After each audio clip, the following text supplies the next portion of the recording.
तीसरा टॉपिक है दिव्य संदेश। सार्वभौम धर्म के पालन से सबका कल्याण। नित्य लीला लीन श्रद्धेय भाई जी श्री हनुमान प्रसाद जी पोद्दार। इस समय मनुष्य जाति की बुरी दशा हो रही है।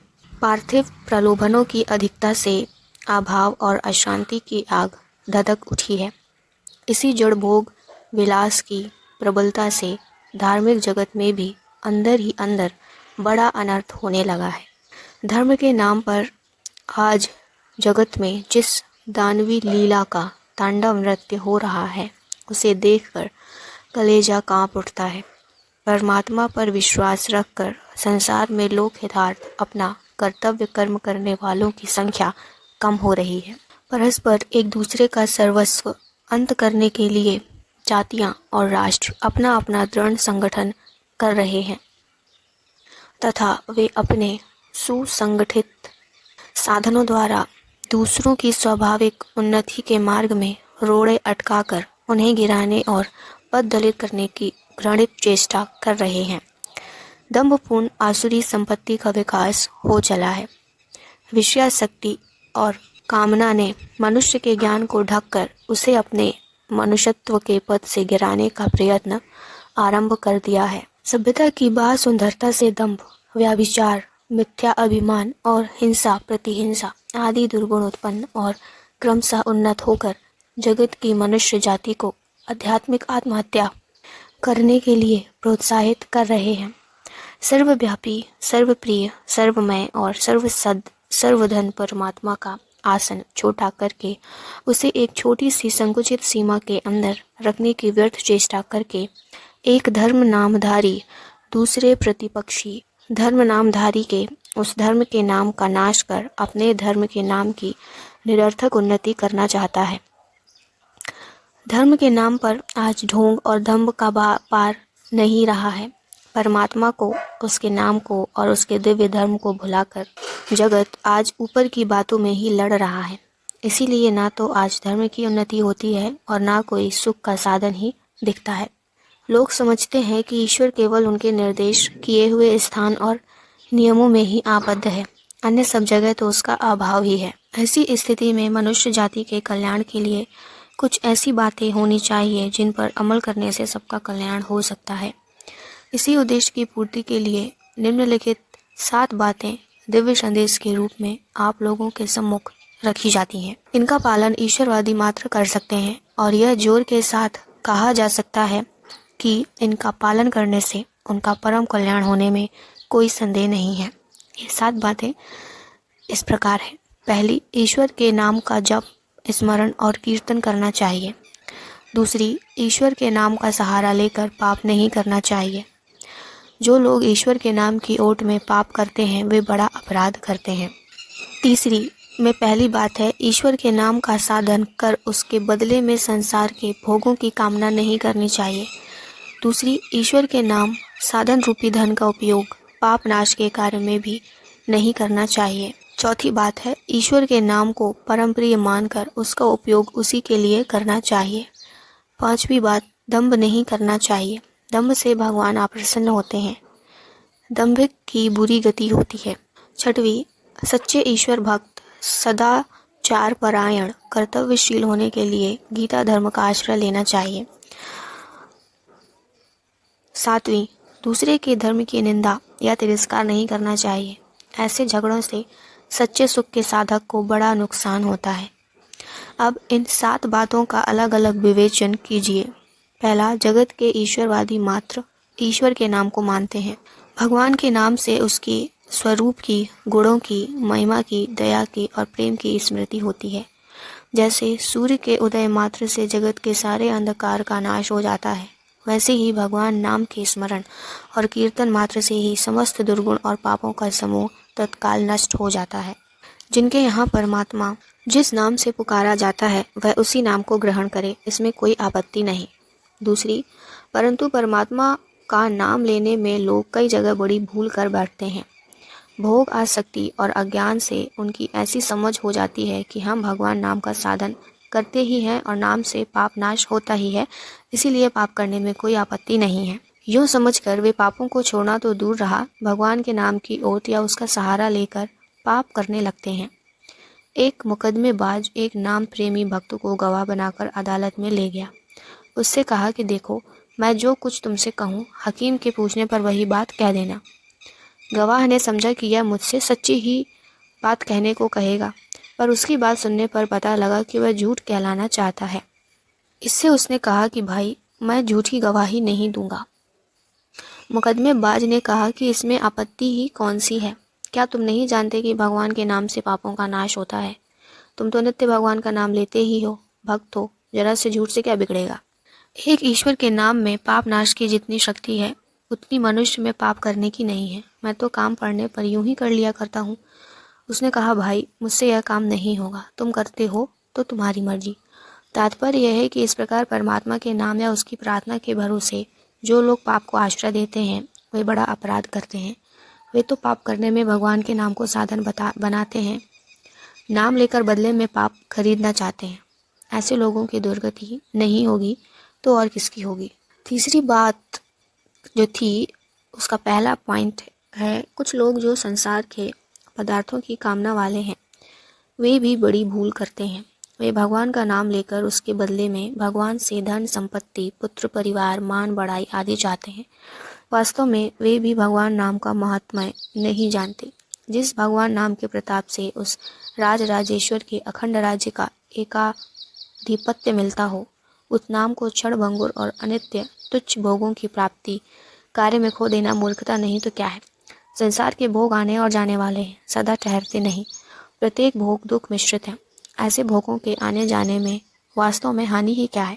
तीसरे पॉइंट का जो तीसरा टॉपिक था या पॉइंट, उसमें भी दूसरा जो पॉइंट था वो है, जो लोग यह समझकर नाम लेते हैं कि इसके लेने से हमारे पापों का नाश हो जाएगा, वे भी विशेष बुद्धिमान नहीं है, क्योंकि पापों का नाश तो पापों के फल भोग से भी हो सकता है।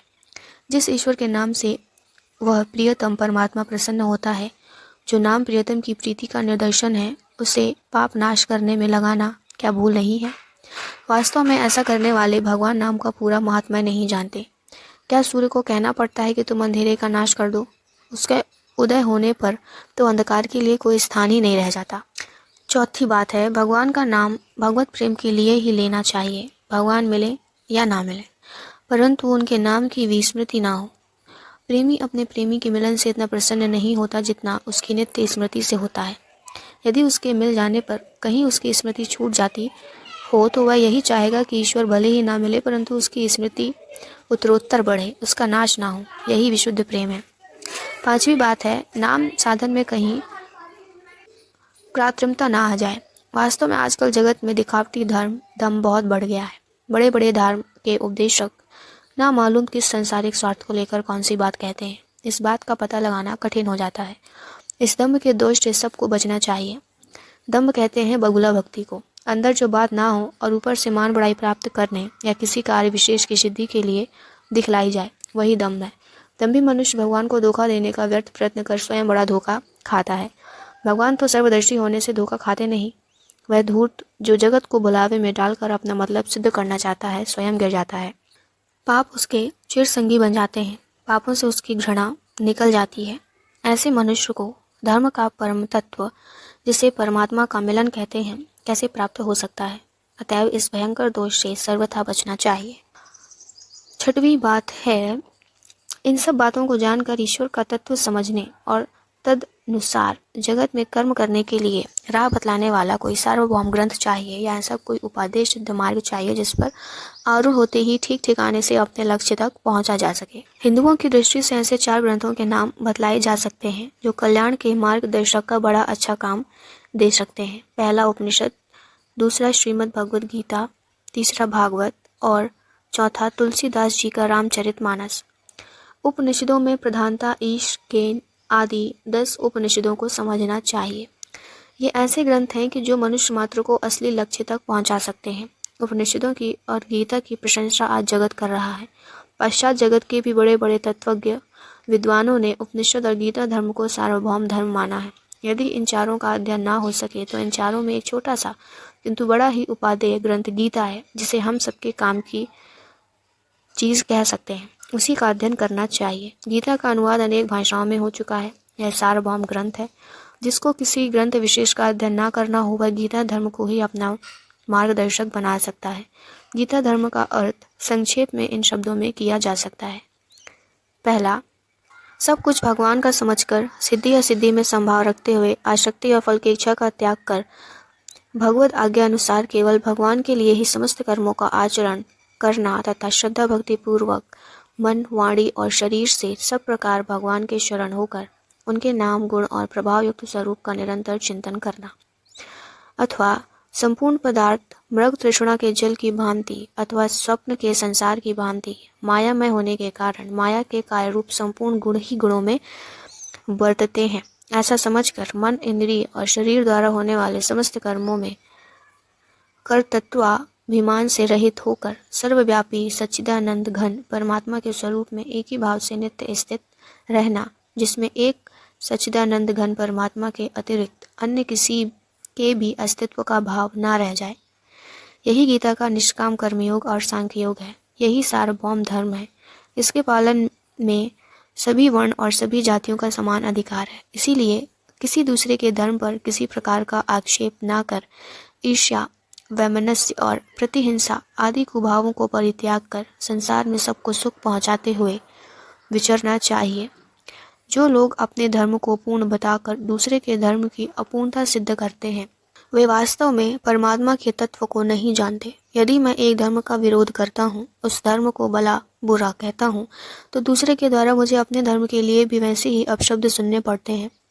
इससे मैं उसके साथ ही अपने धर्म का भी अपमान करता हूँ, क्योंकि ऐसा करने में मुझे अपने ईश्वर को और धर्म को सर्वव्यापी तथा सार्वभौम पद की सीमा से संकुचित करना पड़ता है। किसी न किसी अंश में सभी धर्मों में परमात्मा का भाव विद्यमान है। अतएव किसी भी धर्म का तिरस्कार या अपमान करना अपने में ही परमात्मा का अपमान करना है। अतएव जो मनुष्य धर्म के नाम पर कलह और अशांति मूलक परस्पर के कटु विवादों में न पड़कर गीता धर्म के अनुसार आचरण करता हुआ दम्भ रहित होकर ईश्वर का पवित्र नाम लेता है और उसी नाम से पाप करने, भोग प्राप्त करने एवं पाप नाश होने की भी कामना नहीं करता, वह बहुत ही शीघ्र काम, क्रोध, असत्य, व्यभिचार और कपट आदि सभी दुर्गुणों से छूटकर अहिंसा, सत्य आदि सात्विक गुणों से संपन्न हो जाता है। संसारिक जड़ भोगों से उसका मन हटकर सर्वदा ईश्वर के चिंतन में लग जाता है और इससे वह अपनी भावना के अनुसार परमात्मा के परम तत्व का और उसके फल स्वरूप का यथार्थ ज्ञान और प्रत्यक्ष दर्शन लाभ कर कृतार्थ हो जाता है। परमात्मा का नाम ऐसा विलक्षण है कि उसके स्मरण, उच्चारण और श्रवण मात्र से ही पापों का नाश होता है। जो लोग स्वयं परमात्मा का नाम जप करते हैं, दूसरों को सुनाते हैं, कहीं पर बैठकर परमात्मा के नामों का गान करते हैं, वे अपने कल्याण के साथ ही साथ संसार के अनेक जीवों का बड़ा उपकार करते हैं। इसीलिए सबको परमात्मा के शुभ नाम की शरण लेकर स्वयं उसका स्मरण, जप और कीर्तन करना चाहिए और दूसरे लोगों को प्रेम पूर्वक इस महान कार्य में लगाना चाहिए। सुनने के लिए धन्यवाद।